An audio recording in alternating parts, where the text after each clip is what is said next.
वो सिक्योरिटी वाले डाल दिए पहले, सिक्योरिटी सुरक्षा के जो 2। हाँ, एक तो एंड्रॉइड और एक लॉस्ट और वॉल्यूम सिस्टम।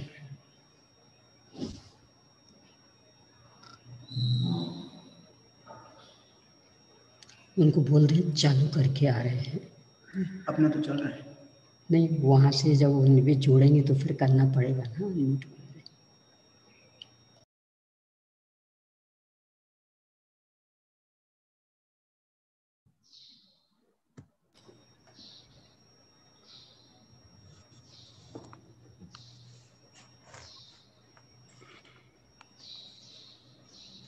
हेलो,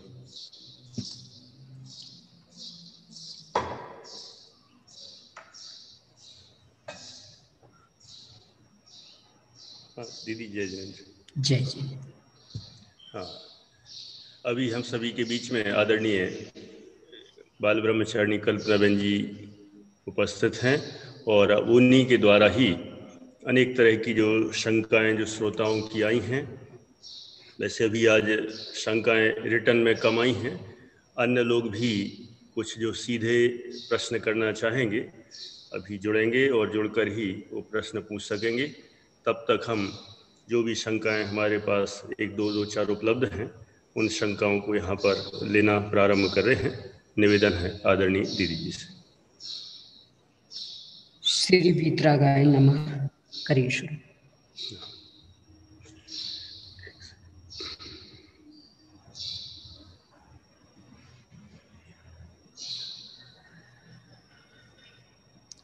शंका एक तो आज के ही वीर निर्वाण उत्सव के संबंध में है।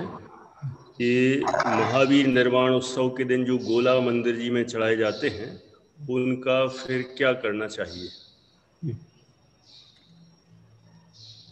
देव शास्त्र गुरु को समर्पित सामग्री निर्माल्य कहलाती, वो धर्मादा में आ जाती।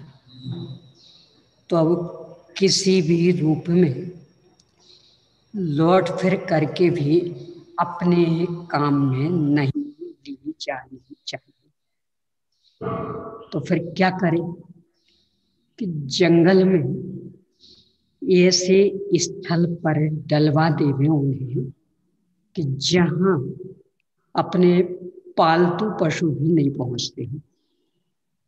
क्योंकि जो पालतू गाय भैंसे हैं वे यदि पहुंचेंगे, वे उन्हें खाएंगे, फिर उनका दूध अपन पिएंगे तो वो निर्माल्य सेवन का पाप लगेगा। तो ऐसे स्थल पर डलवा दें कि जहाँ पालतू गाय भैंस भी नहीं पहुंचते हो, तो वहाँ के जंगल के पशु पक्षी खा जाएंगे उनको।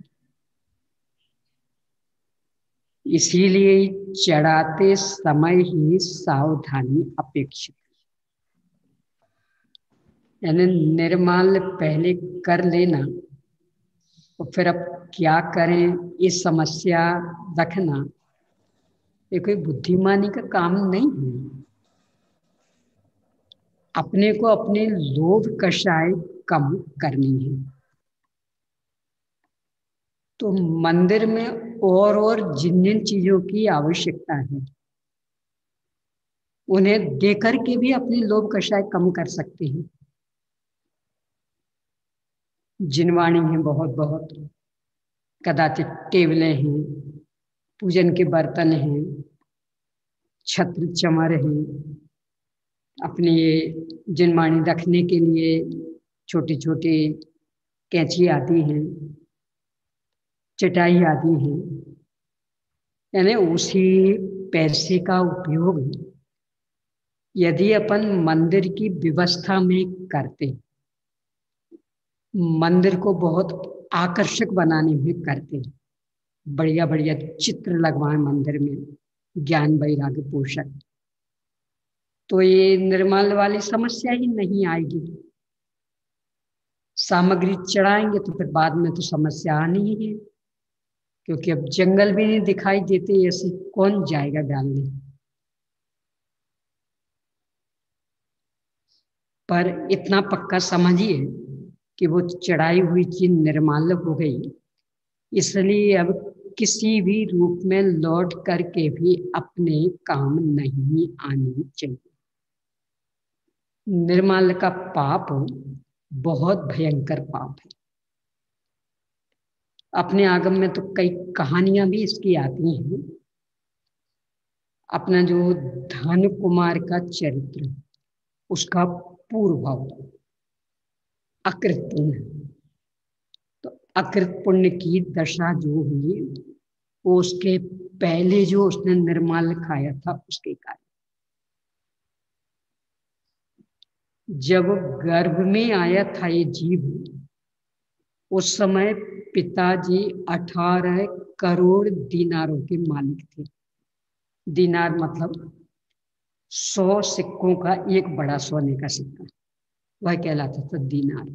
तो 18 करोड़ दीनारों के मालिक। और गर्भ में आया और पिताजी का देहावसान, और धीरे धीरे वो संपत्ति भी सब नष्ट।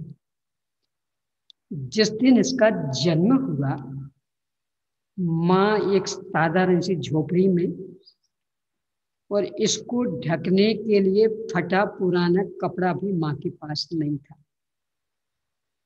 पूरा पड़ोसियों ने मदद की, यानी इस हालत में आ गया था 9.25 महीने में।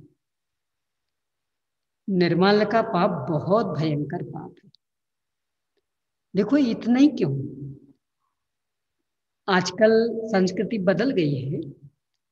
पहले अपनी भारतीय संस्कृति में ये था, ने बुआ, बहन और बेटी, इनके नाम से जो कुछ भी आता वह उनको ही जाना।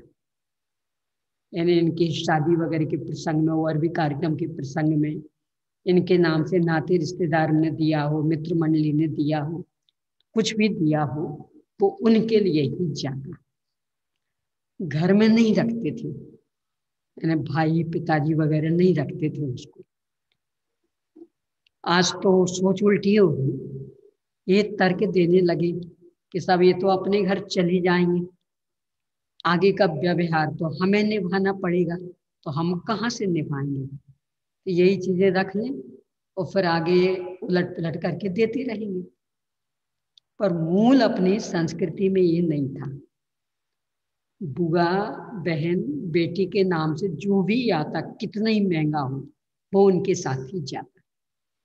देवशास्त्री तो और बड़े परम पूज्य, तो उनके नाम से जो भी निकाला, अब वह अपने लिए काम में लेने योग्य नहीं रहा, तो उसका तो पूर्णतः विसर्जन ही आवश्यक।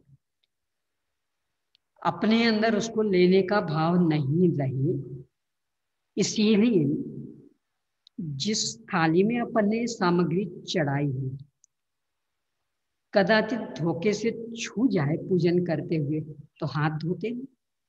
क्यों? क्योंकि ये भाव चलता रहे कि सामग्री निर्माल, ये सामग्री निर्माल। अब किसी भी रूप में हमें इसे हाथ नहीं लगाना, तो ये भाव हमेशा रखना। यानी लौट फिर करके का मतलब आजकल ऐसा होता है, माली भैया ले जाते हैं सारी सामग्री, और खास करके गोला का बाद में वो तेल निकाल लेते हैं। सस्ता पड़ता है बाजार की अपेक्षा और शुद्ध भी रहता है, तो फिर यही जैनी लोग उसको खरीद लेते हैं।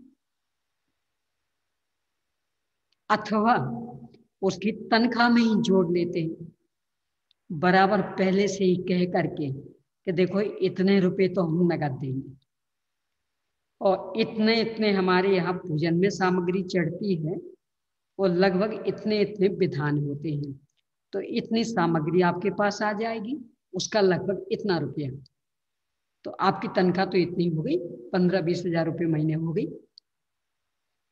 यानी अपनी चढ़ाई हुई सामग्री उसकी तनख्वाह में जोड़ देती। ये तो कितना बड़ा निर्माल पाप हो गया। यानी एक और हम ये कह रहे हैं कि हमने सामग्री समर्पित कर दी, और दूसरी ओर अपने लोग कषाय बढ़ा ली, नगद पैसे बचा लिए, और माली भैया को वो सामग्री दे दी और उसकी तनख्वाह में गिन ली। और इतना ही नहीं, ऐसा स्वयं इन कानों से सुना है, बहुत बड़ा विधान हो, आसपास के लोग भी बहुत आए हो, तो उसमें नारियल वगैरह चढ़ते, तो ट्रस्टीगण माली भैया से मजाक करते, अभी तो तुम्हारी 5 उंगलियां घी में डूबी हैं, यानी खूब इनकम हो रही है। और मान लो उसी समय कोई एक्स्ट्रा काम बताया और माली भैया ने कोई आनाकानी की, तो बराबर धमकाते हैं, सामग्री लेने के लिए तैयार और एक्स्ट्रा काम करने के लिए। इस तरह की सोच से पूर्णतया निर्माल्य का पाप लगता है और बहुत भयंकर पाप है, इसलिए इससे बचना। उपाय यही है कि मूल तो चढ़ाने में सावधानी रखनी, और यदि चढ़ाई है तो फिर उसका विसर्जन माली भैया को वो चीज ना देने, उनको उनकी तनख्वाह दे देना। हाँ जी,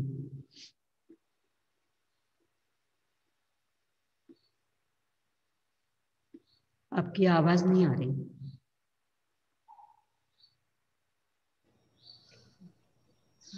जय जी। बहन जी, ये द्विदल के बारे में फिर से आई है शंका कि जो आपने 2 क्रिया कोश बताए हैं, उनमें दोनों में छाछ और दही के साथ तो द्विदल का बताया है, लेकिन दूध के साथ एकदम नहीं बताया है। ये आपके लिए श्रावकाचार संग्रह की कल बात की थी, श्रावकाचार संग्रह भाग 4, उसमें अनेक अनेक आचार्यों के संस्कृत के भी उदाहरण दिए हैं प्रस्तावना में। बहुत लंबी चौड़ी प्रस्तावना है, उसको पढ़िए। देखिए, एक ही चरणानुयोग का सिद्धांत हमेशा ही ख्याल में रख लेना।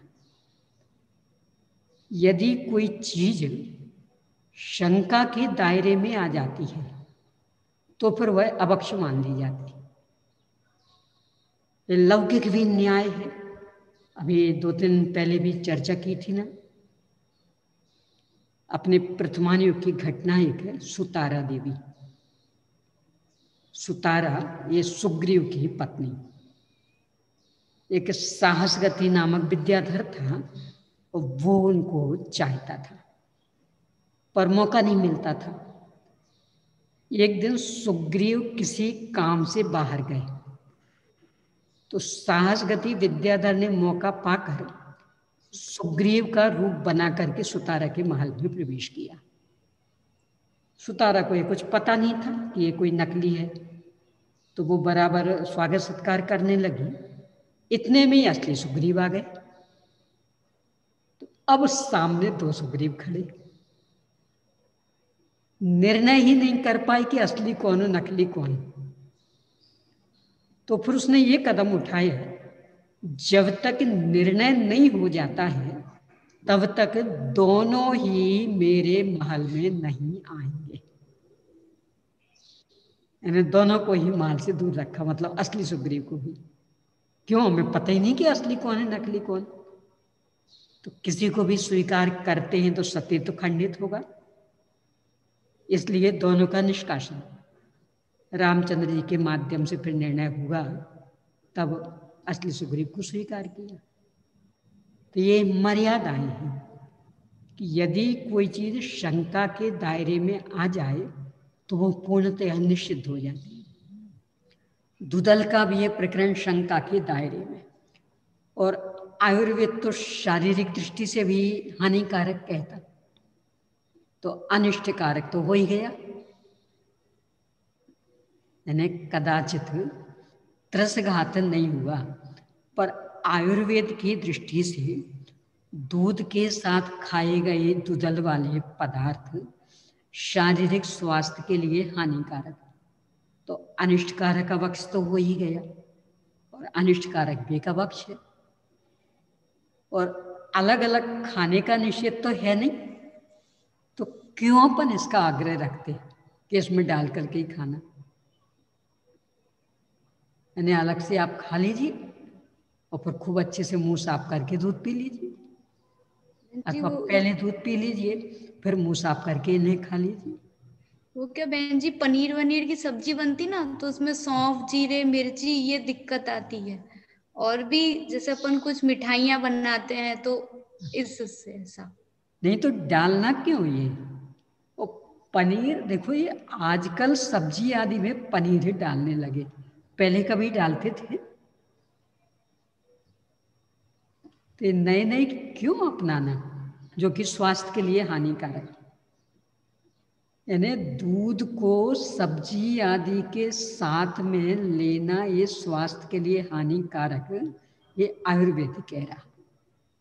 और पनीर से बनता, वो सब्जी में डाला आपने। ऐसे ही दूध की मिठाइयों आदि में वह चीजें हैं ना, यानी आप खोबरा डाल दीजिए, किशमिश डाल दीजिए, ये चीजें तो डल जाती, इससे भी टेस्टी हो जाएगी वो चीज। यानी मिठाइयों में कोई काजू ही डालना पड़े, पिस्ता ही डालना पड़े, बादाम ही, ऐसा कोई आवश्यक तो नहीं। आप खोबरा डाल दीजिए, किशमिश डाल दीजिए, ये दो चीजें डाल सकते हैं। चिरौंजी भी नहीं डाल सकते ना बहन जी? चिरौंजी दुधल है। ठीक है। एक हमेशा ध्यान में रखिए, खाने के लिए नहीं जी रहे हैं, जीने के लिए खाना है। इतनी सी सोच अपनी रसना इंद्री की लोलुपता बदल देगी। और दूसरा है कि अपन अनादि से है, कोई पहली बार नहीं मिली है ये सारी सामग्रियां, अनंत अनंत बार मिल चुकी और अनंत अनंत बार भोग चुके। उपलब्धि क्या हुई? जहां की तहां। तो अब उस तृष्णा में क्यों उलझना? जितने कम से कम में काम चल जाए वैसा काम अपन चलाएं। और जिनके संदर्भ में शंका हो गई उनको तो सर्वथा निषिद्ध ही माने, लोक मर्यादा में भी है, तो अब रास्ते नहीं निकाले। अब रहा बच्चों का, चूंकि बच्चों को तो माता पिता खिलाना सिखाते हैं, तो बचपन से आप उनको जैसी आदत डालेंगे वे तो वैसे ढल जाते। यानी आपने कभी भी बर्फी आदि में दूध की मेवा खवा की बर्फी आदि में काजू आदि डाले ही नहीं, तो उन्हें वही आदत पड़ जाती। यानी बच्चों की समस्या कोई समस्या ही नहीं है, क्योंकि उन्हें तो सबको नई तरह से सिखा रहे हैं आप। वे जन्म से क्या सीख के आए हैं? अपना विवेक जगाइए, अपनी अनादि सत्ता को स्वीकार करिए। ये जीवन विषय भोगों के लिए नहीं है, हिंसा करने के लिए नहीं है, देव शास्त्र गुरु की विराधना करने के लिए नहीं है। जितने कम से कम में अपना काम चल जाए वैसा चलाते हुए धर्माराधना करना है। तो सोच बदलिए तो सब कुछ आसान। एक समस्या आ सकती कि सब बाहर जाते हैं तब। आज स्थिति ये है कि बाहर का तो कुछ भी ग्रहण करना, यानी उसकी कुछ गारंटी आप नहीं दे सकते कि कितनी शुद्धता होगी। इसलिए पहले से ही निषिद्ध रखना कि हम किसी का भी कुछ खाएंगे पिएंगे नहीं। जिनके संदर्भ में पूरा विश्वास होगा कि हाँ इन्हें बराबर सही ढंग से किया होगा, तो बस उनके यहाँ ही हम खाएंगे पिएंगे, बाकी किसी का कुछ नहीं छुएंगे। और फिर सामने वाला भी समझ लेता है तो वो भी सावधान हो जाता। और कदाचित ऐसा बना हुआ नहीं खाया और सामने वाले को खिलाने का भाव होगा तो फलादी खिला देगा, यानी घाटे में कहाँ रहना है। और कदाचित नहीं भी खिलाए तो देव शास्त्र गुरु की विराधना जैसी महंगी कीमत चुकाकर सामने वाले को खुश करना, ये तो कोई बुद्धिमानी नहीं है। देवशास्त्र गुरु की आज्ञा का पालन ये मुख्य है। सामने वाला कदाचित गुस्सा हो तो हो जाए, अपमान माने तो मान ले, पर मानते नहीं हैं क्योंकि वे भी समझ जाते हैं। देखो, बुरा तब मानते कि आपने एक जगह तो लिया और दूसरी जगह नहीं लिया। बात तो फैलती है तो बुराई होती, और आपने किसी के यहाँ भी नहीं लिया तो सामने वाला समझ जाती है कुछ भी नहीं लेंगे, तो फिर आग्रह भी नहीं करते, बुराई भी नहीं मानते, और ज़्यादा खिलाने का भाव आता है तो सीधे फल वगैरह खिला देते हैं। हाँ जी, अगला क्वेश्चन, साधारण और बंद हो गया आपका, ऑन ऑफ हो गए। साधारण और सदाकाल सप्रतिष्ठित प्रत्येक में क्या फर्क है? यदि दोनों अनंत काय होने से समान है, जो सप्रतिष्ठित कभी अप्रतिष्ठित नहीं होते, उनको साधारण की लिस्ट में ही क्यों नहीं रखा गया? हाँ, वास्तविकता ये है कि वनस्पति के मूल में है दो भेद, साधारण और प्रत्येक। साधारण वनस्पति का एक नाम निगोध, तो निगोध और साधारण एक पर्यायवाची। अब फिर साधारण के दो भेद, नित्य निगोध और चतुर्गति निगोध, तो वो साधारण के ही। फिर पुनः प्रत्येक के दो भेद, सप्रतिष्ठित और अप्रतिष्ठित। यानी ऐसी प्रत्येक वनस्पति कि उसे घनांगुल के असंख्यात में भाग वाले शरीर में एक ही जीव रही, वह अप्रतिष्ठित प्रत्येक, और जिसमें उसके सहारे अनंत जीव रहे वह सप्रतिष्ठित प्रत्येक। तो वे अनंत जीव कौन से? कि साधारण वनस्पति वाले, यानी साधारण वनस्पति वाले जीव प्रत्येक वनस्पति में जाकर रहने लगते। तो जब तक वे रहेंगे तब तक वह वनस्पति सप्रतिष्ठित, और वे निकल गए तो अप्रतिष्ठित। जब कोई भी बीज अंकुरित होता तो एक अंतर मुहूर्त तक नियम से अप्रतिष्ठित होता, इसके बाद फिर सप्रतिष्ठित हो जाता। सप्रतिष्ठित होने के बाद कुछ वनस्पतियां ऐसी होती कि परिपक्व होने के बाद वे अप्रतिष्ठित हो जाती, तो कुछ ऐसी होती कि परिपक्व हो जाएं, पक जाएं, सड़ने लगें, गलने लगें, तो भी वे सप्रतिष्ठित बनी रहती। तो जो हमेशा सप्रतिष्ठित बनी रहती वे तो छूने योग्य नहीं, और जो पहले सप्रतिष्ठित थी पर परिपक्व होने के बाद अप्रतिष्ठित हो गई हैं, यदि अपना नहीं चलता तो उन्हें काम में ले सकते। मूल प्योर साधारण ये कभी अपने काम में नहीं आती। वो जो प्रत्येक सप्रतिष्ठित उसे अपनी इंद्रिय की लोलुपता बस व्यक्ति लेता, पर वो छूने योग्य नहीं।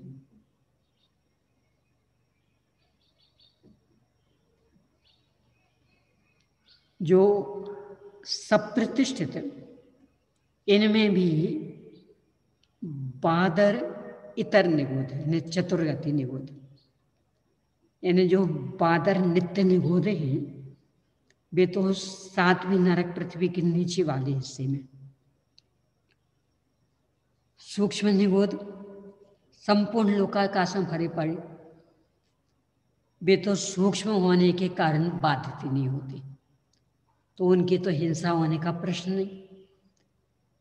जो बादर इतर निगोध, यानी एक बार निगोध दशा छोड़कर पृथ्वी कायिकादि हो गए और बाद में पुनः निगोध दशा में आ गए। वे होते हैं सप्रतिष्ठित वनस्पति में। चूंकि उन निगोदों का नाम साधारण था, इसलिए उपचार से सप्रतिष्ठित वनस्पति को साधारण कह देते। मूल में वो साधारण नहीं है, वो प्रत्येक है, पर उसके आश्रय से साधारण जीव रह रहे, तो जब तक रह रहे तब तक वो सप्रतिष्ठित और उपचार से उसे साधारण कह देते, वो छूने योग्य भी नहीं। अब कौन सी चीजें ऐसी कि जो हमेशा सप्रतिष्ठित रहती, और कौन सी ऐसी कि जो पहले सप्रतिष्ठित बाद में अप्रतिष्ठित, इसके अपने यहाँ कुछ चिन्ह दिए हैं। वो आपके पास यदि वो आदरणीय डॉक्टर दीपक भैया वाली पुस्तक हो तो उसमें भी सब चिन्ह दिए हैं। वर्तमान में स्वयं पालनार्थ जीव दया, मात्र 52 पेज की पुस्तक है, तो उसमें वो चिन्ह दिए हैं गौमर्षा जीवकांड की गाथाओं के आधार से और रत्नकरण श्रावकाचार के आधार से, क्रियाकोश के आधार से, तो उससे पहचान हो जाती। हाँ जी। ज्ञानानंद श्रावकाचार्य जी में दर्शन प्रतिमा में मांस के अतिचार में चर्म से स्पर्शित हींग के सेवन को मांस का अतिचार कहा। इसका तो अर्थ यह हुआ कि यदि हींग चर्म से स्पर्शित नहीं हो तो ली जा सकती है। इसी तरह फूल के भक्षण को शहद का अतिचार कहा, तो चौथे गुणस्थान वाले के लिए तो अतिचार क्षम्य है। इसको कैसे लेना?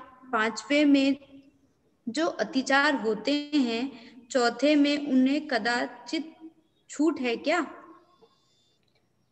इसमें ही ऐसा है, एक तो होता है हमेशा उसका सेवन, और एक होता औषधि के रूप में सेवन। क्योंकि हींग औषध के रूप में भी ली जाती। पहले किसान लोग जो जंगल में ज़्यादा आते जाते थे, जिन पेड़ों के रस से हींग तैयार होता, उनको अपने देख रेख में निकालते थे, तो उसको अतिचार कहा। यानी वो दिन दिन में ही खांचे बना के और रस ले लेते और सुखा लेते थे, तो अतिचार उन्हें कहा। जो ये बाजारू हींगे इसे नहीं, और वो तो चूंकि बिरले ही कर पाते थे, तो बिरलों को ही मिलती थी और बहुत महंगी कीमत में, और लेने वाले भी मात्र औषध के रूप में लेते, कुछ कदाचित। इस कारण से आजकल तो वो उपलब्ध भी नहीं है, क्योंकि अब विवेक ही नहीं रहा। ये बाजारू ही सब लेने लगे, तो किसान लोग अलग से मेहनत क्यों करेंगे? इसलिए आजकल तो वो मिलने वाली भी नहीं है। दूसरे उसके अल्टरनेट में बहुत सारी चीज़ें आ गई हैं, इसलिए भी उसकी कोई परवाह नहीं करता। इसलिए वो वाला प्रसंग अब बनने के लिए अवसर नहीं। फूल की बात रही, तो चूंकि लौंग भी फूल है, लौंग, तो इस कारण वो अतिचार में लिया। लौंग के कारण वो भी फूल है, वो ऊपर का जो है वो तो अलग ही। अपन वैसे देखें तो मूल जो लौंग का फल है वो तो अपने को देखने नहीं मिलता। ये जो अपन सेवन करते वो लौंग की कली है, लौंग का फल नहीं है। तो उसकी वजह से फूल को अतिचार में लिया कि कदाचित लौंग का ऊपर वाला हिस्सा निकाल लिया और फिर ले लिया। एक और दूसरा भी कारण, आपने गिलकी देखी हो, अच्छी बड़ी बड़ी भी हो गई हो, और तो भी उनके मुख पर वो फूल लगा रहता। अनार का फल देखा हो, पूरा अच्छा बढ़ गया, और तो भी उसके मुख पर वो फूल लगा रहता। अब वो कोई उसका जूस कर रहा है अथवा गिलकी की सब्जी सुधार रहा, कदाचित छीलते हुए वो फूल का भी थोड़ा सा हिस्सा आ गया, तो वो अत्याचार। तो उनकी वजह से बाकी जो फूल यानी सीधे ही गुलाब के फूल के, केतकी के फूल आदि, ये सर्वथा निषिद्ध है। हाँ जी।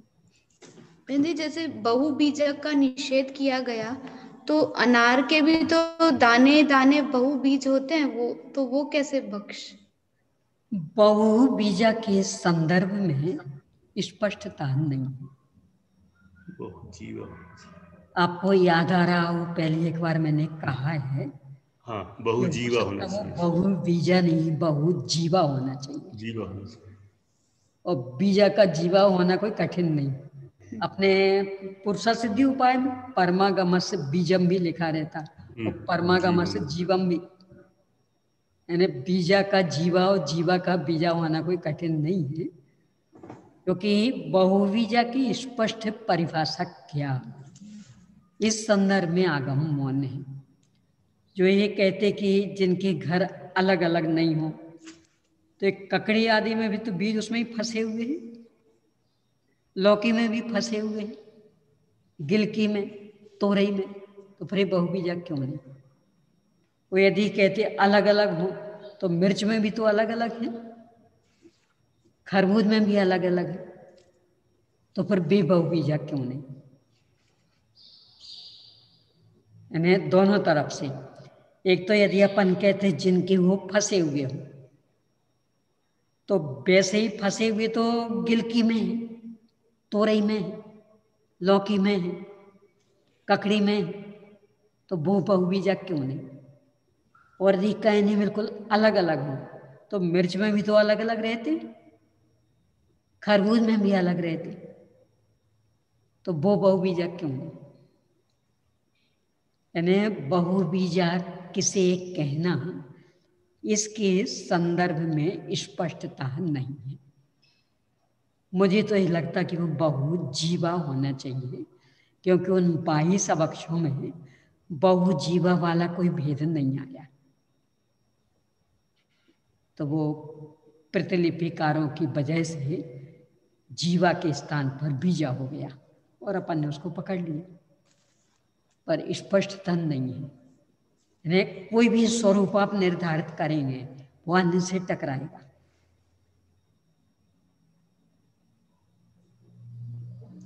इस प्रकार हमारे पास जो शंकाएं आई थी उनका समाधान हो चुका है। आप में से भी किसी को शंका है तो आप डायरेक्ट पूछ सकते हैं बहन जी से।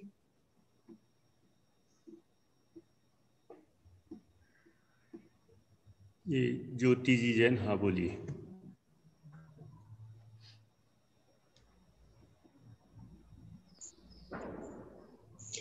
जय जिनेन पंडित जी साहब, जय जिनेन दीदी। मेरी शंका ये थी कि आपने अभी कुछ दिन पहले बताया था कि जैसे अगर हम आटे का मर्यादा बता रहे थे आप, तो उसमें बताया था जैसे कि कभी हमें बाहर जाना है तो उसकी पूड़ी वगैरह बनाना है तो दूध से आटा आटा गूंथ सकते हैं। तो मेरा सवाल ये था कि दूध तो पानी से जल्दी खराब हो जाता है, तो वो मतलब फिर कैसे? दूध का ऐसा है, यदि आपने ऊपर से पानी नहीं डाला, अच्छा। शाम के समय अपन धो करके डाल देते हैं, हाँ हाँ वैसा नहीं डाला तो जिसे अपन कहते हैं निपनिया दूध, यानी हाँ। जैसा धो करके आया बिल्कुल वैसा, वो खराब नहीं होता। अच्छा अच्छा, तो मतलब उससे खाली प्योर दूध हो गाय का है। यानी पानी का अंश भी नहीं हो। अच्छा। अब आप और भी बताए थे आप हाँ लोग, हाँ, जूस भी बताए थे आपने कि लौकी को जूस। किसके, हाँ, ककड़ी को लौकी किसके, ककड़ी। हाँ तोरई आदि को किसके, और हाँ इसमें गूंथ सकते। हाँ। तो वो सब में मुझे ये लग रहा था कि जैसे पानी तो ऐसे इन सबसे ज्यादा शुद्ध होता है। नहीं, ऐसा नहीं है, पीने के लिए शुद्ध होता है, पर पानी इन्फेक्शन बहुत जल्दी सोखता है। अच्छा। जो ये अपने यहाँ भोजन की मर्यादा आदि वाली स्थिति और बाहर ले जाना नहीं ले जाना वाला विवेक, इसका मूल हेतु है संक्रमण। रोटी आदि संक्रमित ज्यादा होती, बहुत जल्दी, इसलिए उसके संदर्भ में ये विवेक कि जिस कमरे में बन रही उसी कमरे में खाना। अच्छा। दाल चावल आदि का भी ऐसे ही, यानी किसी कमरे में बन रही हो और किसी कमरे में ये जो दाल रोटी चावल आदि, ये अपनी संस्कृति में नहीं खाया जाता। क्यों? ये इन्फेक्शन जल्दी सोखते। यदि दूसरे कमरे में खाना तो फिर पूरी पराठे, ये इन्फेक्शन कम सोखते। और बाहर ही ले जाना तो एकदम तली हुई चीजें, ये इन्फेक्शन और कम सोखती। तो मूल जो इनका संबंध हो इन्फेक्शन के साथ। जी दीदी थे। जय जिनेंद्र। जय। हाँ, संजय जी पूछ सकते। हाँ, नेटवर्क चला गया। संजय जी शाह। हाँ, अनम्यूट कर।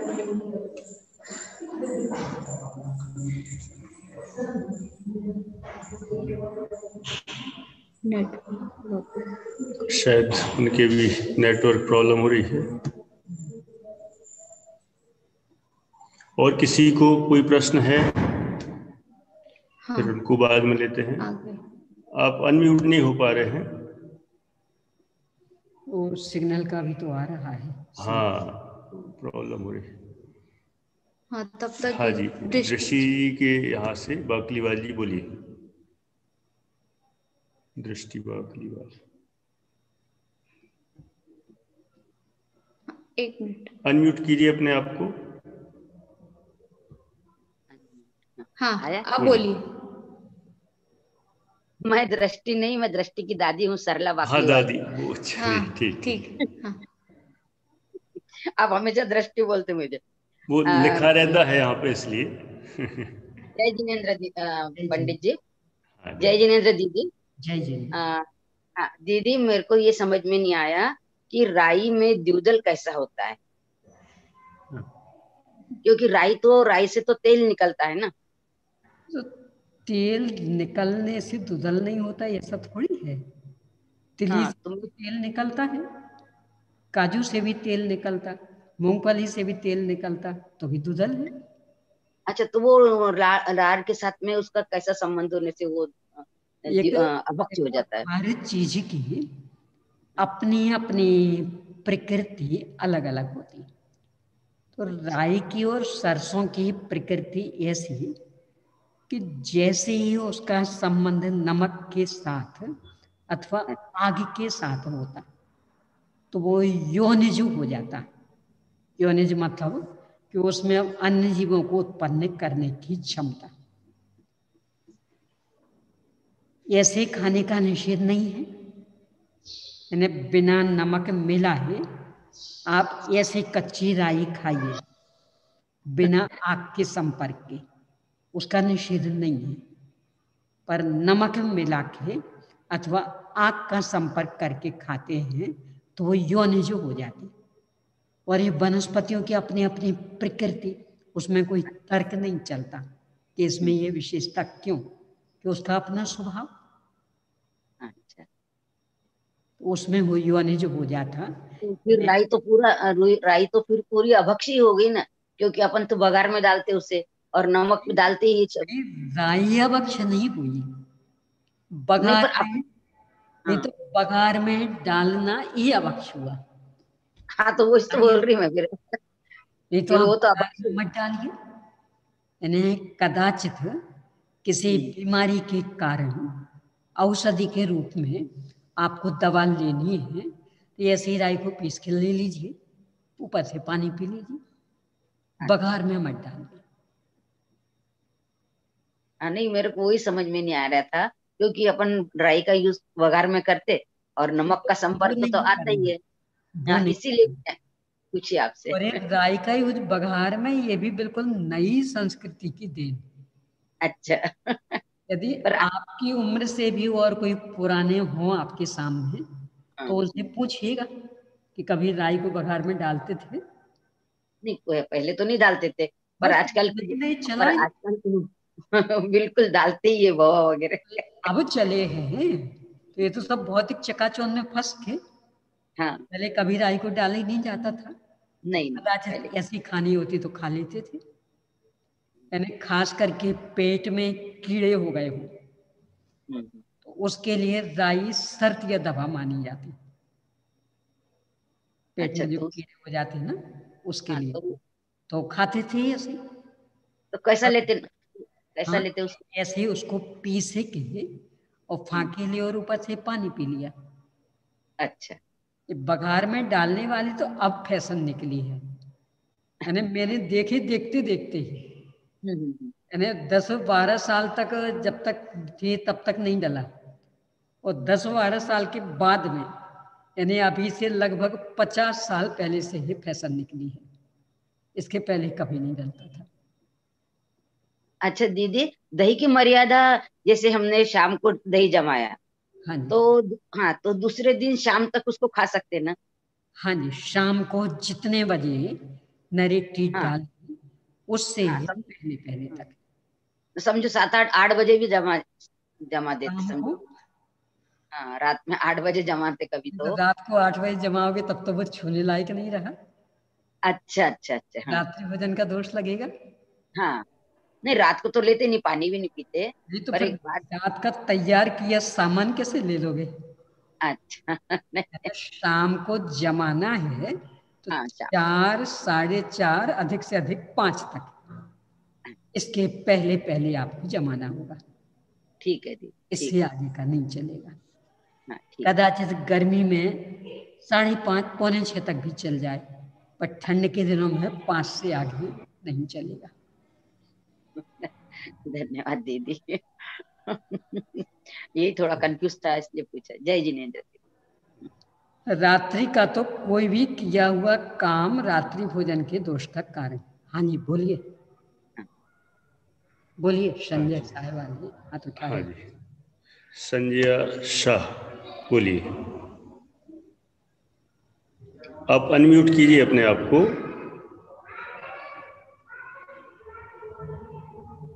बोलिए। जय जिनेन्द्र दीदी। जय जी। ये ककड़ी या फ्रूट्स अपन लेते हैं तो बोलते हैं कि वो कच्चे खाने में उसमें विटामिन सी ज्यादा मिलता है, लेकिन उसको अपन सब्जी बनाए, साग बनाए या चित्त से अचित्त बनाने के लिए उबाल ले या घी में छोंक ले तो उससे विटामिन सी की मात्रा कम हो जाती है, ऐसा बोलते। तो फिर कैसे लेना उचित है? ये पहले डॉक्टर लोग ऐसा बोलते थे कि कच्ची सब्जियां आदि ये लाभदायक और पकी हुई है नुकसानदायक। अब उल्टा हो गया।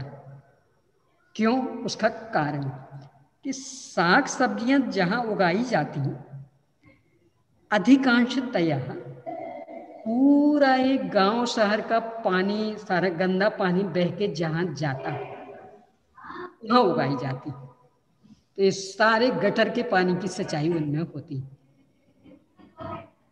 तो इसलिए अब डॉक्टर लोग ये कहते हैं कि कुछ भी हो, आप अच्छे से इन्हें गर्म पानी में धो के और फिर जहां तक बने उबाल के लीजिए, और कोई विटामिन नष्ट नहीं होते।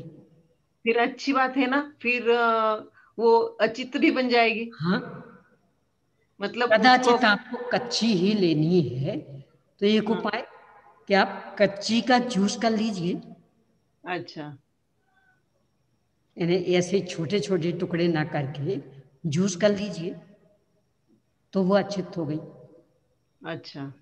ऐसा कर लीजिए। हाँ ठीक है। पर ठीक है। वैसे वर्तमान परिस्थिति में तो हम्म, कच्ची सामग्री को लेने का डॉक्टर लोग भी मना करने लगे, क्योंकि वो जो गटर का पानी सारा जाता उनमें, तो उससे इन्फेक्शन ज़्यादा होने लगा। तो सब ये कहते खूब अच्छे से उबालना, तब काम में लेना। फिर अभी मौसम्बी संतरी वो तो अपन ऐसे ही निकाल के लेते हैं ना। नहीं तो उसका भी जूस लीजिए ना, अच्छा ठीक है। जूस कर लेंगे तो समस्या खत्म। हम्म।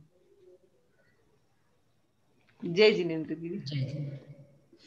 हाँ, प्रियंका जी बोलिए, बेंगलोर से। अनम्यूट कीजिए। हाँ जय बोलिए। दीदी, ये जय ज्ञानानंद श्रावकाचार्य ग्रंथ प्रामाणिक है क्या? इसमें जितना अन्य आगम से मेल खाता उतना प्रामाणिक है, अच्छा और जितना मेल नहीं खाता उसके संदर्भ में उसकी उपेक्षा करिए। अच्छा। हाँ, क्योंकि कई बातें अलग लगती है उसमें जो हम मतलब सामान्य श्रावकाचार में नहीं देख पाते, उनको वो अलग से। तो इतना ही क्यों, कई जगह सैद्धांतिक भी, जैसे बाहुबली ने मुस्लिम मत चलाया, मुसलमान का वेश धारण किया, ऐसे भी उसमें उल्लेख है, तो वे प्रामाणिक नहीं है। तो अन्य आगम से जो मेल खाता उसको स्वीकार करिए, और जो मेल नहीं खाता उसकी उपेक्षा करिए। तो ये उनकी मौलिक ग्रंथ रचना है, यानी ये टीका नहीं है किसी पुराने आचार्य की ग्रंथ? नहीं। अच्छा अच्छा जी, ठीक है जी। जय जी। हाँ जी, ज्योति जी बोलिए। हाँ दीदी, वो राई का पूछ रहे थे ना अभी, तो उसी से रिलेटेड एक कलौंजी भी फिर हमें नहीं खानी चाहिए ना, कलौंजी? कलौंजी ये फल है, अच्छा। और वो दुदल वाला भी फल नहीं है। पर यदि आप उसको फोड़ेंगे तो हाँ, दो दल नहीं होते उसके, वो तो एक प्रकार से अजवाइन जैसा फल। तो खा सकते हैं? हाँ, उसको खा सकते हैं। पर उसको इंग्लिश में तो ये लोग अनियन सीड बोलते हैं, कलौंजी को। तो इंग्लिश के नाम से कोई अवक्ष थोड़ी हो जाएगा। अच्छा, मैं तो पूछने में भी डर रही थी, पूछूं कि नहीं। और एक और ये सिंघाड़ा खाना देखो, चाहिए इसको कि नहीं? ऐसा लेना, ये जो आपका कंप्यूटर का है ना, अब इसको इंग्लिश में माउस बोलते हैं, अच्छा और अच्छा। स्पेलिंग वही है जो चूहे की, यानी माउस यानी होता चूहा, और स्पेलिंग भी हाँ। वही। अब क्या सही। करना? नहीं, आप बहुत अच्छे से समझा रहे हैं दीदी। बहुत सारी चीजें ऐसी मिल जाएंगी आपको, तो उस वजह से नहीं डरना। मूल अपनी भावना, हाँ यानी अपन उसको एक उपकरण के रूप में काम में ले रहे हैं। ऐसा नहीं समझे कि बराबर हम माउस को दबा रहे हैं, माउस पे हाँ हाथ रख रहे हैं, यानी चूहे को दबा रहे हैं, चूहे पे हाथ रख रहे हैं। ऐसा मत करिए। मात्रिक बस चलाने का, नियंत्रण करने का एक उपकरण है, इस रूप में हाँ। देखिए तो कोई दोष नहीं आएगा। और दीदी, ये सिंघाड़े जो होते हैं, हाँ जी। सिंघाड़े उबाल कर खा सकते हैं? सिंघाड़े तो वास्तव में जैन को छूना भी नहीं चाहिए। तो ये लोग तो फरारी में खा रहे होते हैं, हम तो नहीं। अपने यहाँ फरारू वाली चीज तो है नहीं। हाँ वो फरारू का रास्ता मतलब फरार होने का ही रास्ता है, जी। यानी ऐसी गति में पहुंच जाना कि जहां होंगे और कोई नहीं पहचान पाएगा कि ये है। तो सिंघाड़े को बोने से लेकर के घर में आने तक घोर हिंसा, कीचड़ में बोना पड़ता उसको। हम्म, जब वो किसान लोग बोते हैं तो उसको वो हाथ में लेकर के उंगली से उसको दबाना पड़ता है मिट्टी को, उसमें उनके हाथ रंग जाते हैं। ये आंखों देखी घटना है मेरी। और इसके बाद चूंकि उसके पत्ते भी बहुत मीठे रहते, मछलियां खाने लगती, तो मछलियां नहीं आवे, इसके लिए बहुत दुर्गंधित गैस छोड़नी पड़ती उसके पास, अनेक अनेक कीटाणुनाशक औषधियां डालनी पड़ती। इसके बाद जब फूला था तब पुनः यही समस्या, तो दुर्गंधित गैस छोड़नी पड़ती, उससे मछलियां मरती, कीटाणुनाशक दवा। फिर फल आता तब तो और ज़्यादा, और 24 घंटे उसे पानी में रहना। आप देखिए, एक प्रयोग करके देखना, मूल में सिंघाड़े का छिलका हरा नहीं होता है, ये देखना कभी। मूल में सिंघाड़े का छिलका बिल्कुल सफेद होता है।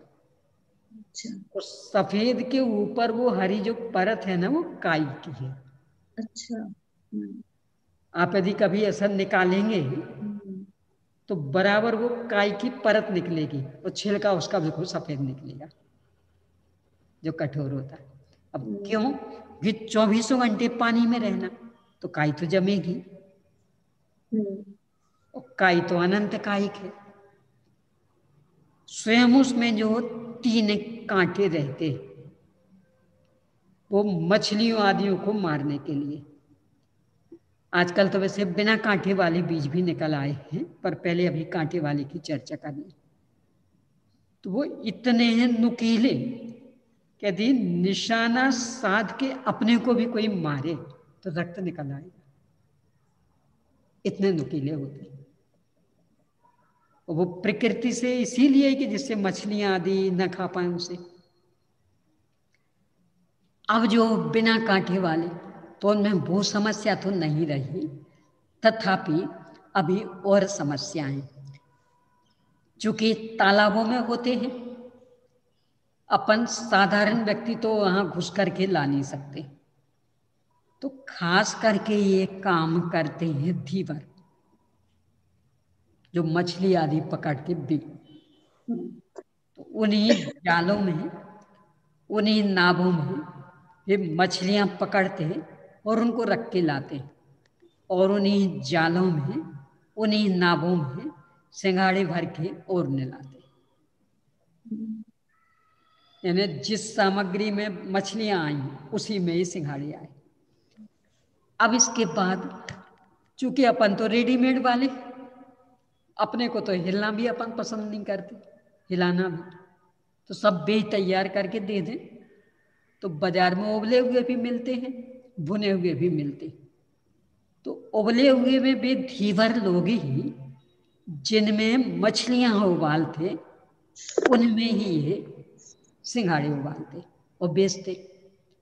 जिस आग पर मछलियां भूनते, उसी आग पर सिंघाड़े भून के बेचते। अब ये कहें कि साहब हम भुने हुए नहीं खरीदेंगे, हम उबाले हुए भी नहीं खरीदे, हम तो कच्चे।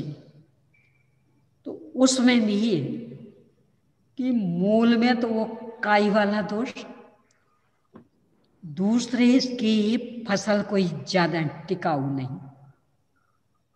आप बाजार में भी देखेंगे मुश्किल से 1.5 महीने तक चलती इसकी फसल, अधिक से अधिक के जाए तो 1.25 या 2 महीने, इससे ज्यादा इसकी फसल नहीं रहती। कितने खा लोगे? सुखा के रखने में आप कितने ही सुखा के रखना, बिल्कुल छोटे छोटे टुकड़े करके और बिल्कुल एयर टाइट डिब्बे में, तो भी लगभग 3 महीने में ही वो घुन जाएंगे, टिक ही नहीं पाते। तो आप कितने दिन खा लोगे? इतना ही नहीं, कोई पोषक तत्व उनमें नहीं, उल्टे डायबिटीज को बढ़ाने वाले और कोलेस्ट्रॉल को बढ़ाने वाले, और दोनों की वृद्धि यानी समस्या का अंबार। कोलेस्ट्रॉल बढ़ा, कोई भी बीमारी आपको घेर सकती, और डायबिटीज तो स्वयं नहीं बीमारी, और बाकी पोषक तत्व कुछ नहीं। तो इतना नुकसानदायक, हिंसा कारक, जिसमें छुआछूत का भी कोई विवेक रखना संभव नहीं हो, क्यों सेवन करना? और रही फरारू वाली बात, तो अपने आप फरारू के लिए कोई अवसर नहीं दीदी। अपने यहाँ तो मात्र भोजन और पान, तो पान में अकेला पानी आता, यानी सीधा अपने यहाँ एक ही कि जिसका मूत्र बने अकेला वो पान, और जिसका मल बने वो भोजन। तो अपने यहाँ तो दूध भी भोजन में आता, सिंघाड़े की तो बात कौन करे। दीदी एक और था, दो और हैं छोटे से। एक वो पापड़ खार जो होता है वो खाना सकते हैं कि नहीं? पापड़ खार। पापड़ी खार बाजार का तो महाअशुद्ध। अच्छा। आप घर पे तैयार कर सकते। ये जो खास करके कच्चे केले लाते हैं, तो आप इनको उबाल के मत बनाइए, आप छिलके छील के बनाइए। यानी दो तरह से सब्जी बनाते ना, तो आप सीधे ही छिलका सहित उबालने रख देते और फिर बाद में छिलका उतार के सब्जी बनाते। एक छिलके को पहले छील लेते और फिर टुकड़े करके सब्जी बघारते। तो आप छिलके को छील लीजिए और उनको सुखा लीजिए। हाँ वो तो वीडियो उनके डाला साथ हुआ है। डंठल भी आ जाते हैं, तो डंठलों को सुखा लीजिए और फिर उनको जला लीजिए। तो उनकी जो राख निकलती है, आप जब काम में लेना तब उस राख को उबालिए, करीब करीब 5 घंटे को ऐसे ही रख दीजिए, तो वो राख राख पूरी नीचे बैठ जाएगी, ऊपर एकदम स्वच्छ पानी आ जाएगा और फिर आप उसको छान लीजिए, उसको खार के रूप में काम में ले लीजिए। और दीदी सौंठ का, जैसे लोग अदरक से ही सौंठ बना रहे होते हैं, तो ये रास्ते निकालना उचित नहीं है, क्योंकि फिर तो कोई ये भी कहेगा हम आलू भी सुखा के ही लेते हैं, चिप्स लिए लेते, हम गाजर भी सुखा के लिए लेते, और प्याज और लहसुन में तो और ज्यादा औषधि गुण, तो उन्हें भी सुखा के लिए लेते। अपने यहाँ अनंत कायिक मतलब अनंत कायिक, गणंत मतलब गणंत, तो रास्ते नहीं निकालना। उन चीजों के अल्टरनेटिव हैं, तो क्यों अपन सौंठ के चक्कर में उलझे। खास करके सौंठ पेट के रोगों के लिए ली जाती, तो उसके अल्टरनेटिव हैं। यदि गैस वाली समस्या, मेथी है, अजवाइन है। अजीर्ण वाली समस्या, सौंफ है, त्रिफला है, तो ये हैं उसके अल्टरनेटिव। इसलिए गणंत चीजों के सेवन से बचिए। अच्छा, तो सौंठ भी मतलब नहीं खानी चाहिए? हाँ जी, वो अदरक का सूखा रूप, और अदरक है गणंत अनंत कायिक। अच्छा ठीक है, जय जिनेन्द्र। जय जय।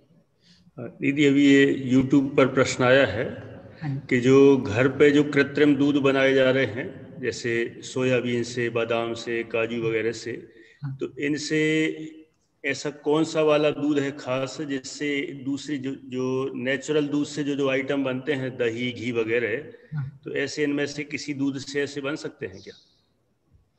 दही तो बन सकता है, घी नहीं बनेगा, तेल निकलेगा। यानी सोयाबीन का तेल निकलेगा, बादाम का तेल निकलेगा, नारियल का तेल निकलेगा, घी नहीं निकलेगा, पर दही जम जाएगा, क्योंकि वो तो जमाया जाएगा। दही से तेल निकलेगा कि? दही से नहीं, मतलब सोयाबीन जो है, हाँ। आप जो भी उसकी प्रक्रिया करेंगे तो उससे जो वो चिकनाई निकलेगी वो तेल होगी, घी नहीं होगी। पर दही के रूप में तो परिवर्तन हो जाता, जम जाता। अच्छा, छाछ वगैरह? हाँ, दही जम गया तो उसकी छाछ बने। इतना ही नहीं, ये जो आप खोवा की बर्फी वगैरह बनाते तो वो भी इसकी बन जाती, और उसके लिए तो अलग से दूध बनाने की भी आवश्यकता नहीं। आप सोयाबीन को ऐसे भिगो दीजिए और फिर अच्छा पीस लीजिए और फिर अच्छे से सेक करके बस बूरा आदि मिला दीजिए। दुधल वाली भी समस्या उसमें नहीं, यानी खूब आराम से काजू आदि डाल सकते हो उसमें।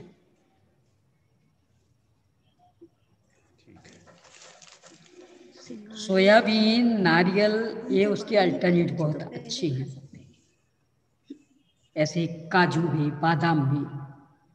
काजू बादाम जो कि महंगे आते हैं, सोयाबीन सस्ता रहता है, तो सोयाबीन बहुत अच्छा अल्टरनेट है।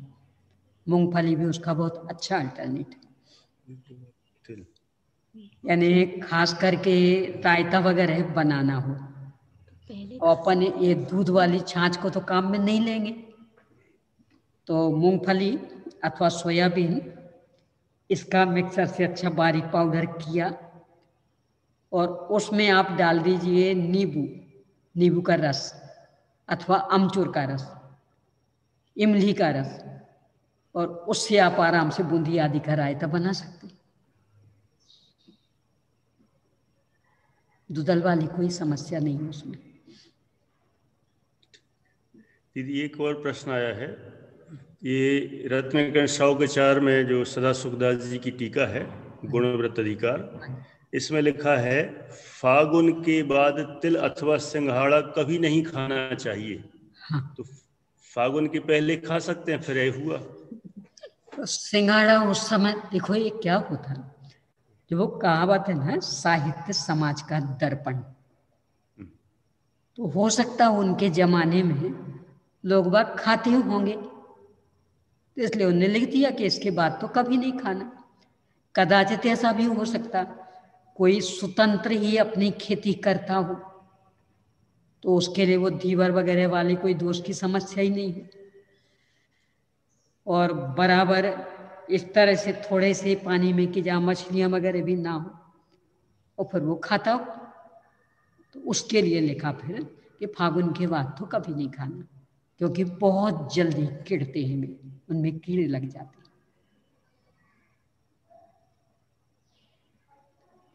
यानी आजकल तो चूंकि अपन लोग खेती वगैरह कुछ करते नहीं, हर तरह से किसानों पर ही निर्भर, तो इसलिए तो पूर्णतया निषिद्ध है। पहले तो अच्छे अच्छे लोग भी करते थे और बिल्कुल शुद्ध सात्विक ढंग से, तो कदाचित वैसा कोई केस हो तो उसके लिए फिर लिखा कि ठीक है मौसम में खा लिया, फाल्गुन के बाद बिल्कुल नहीं।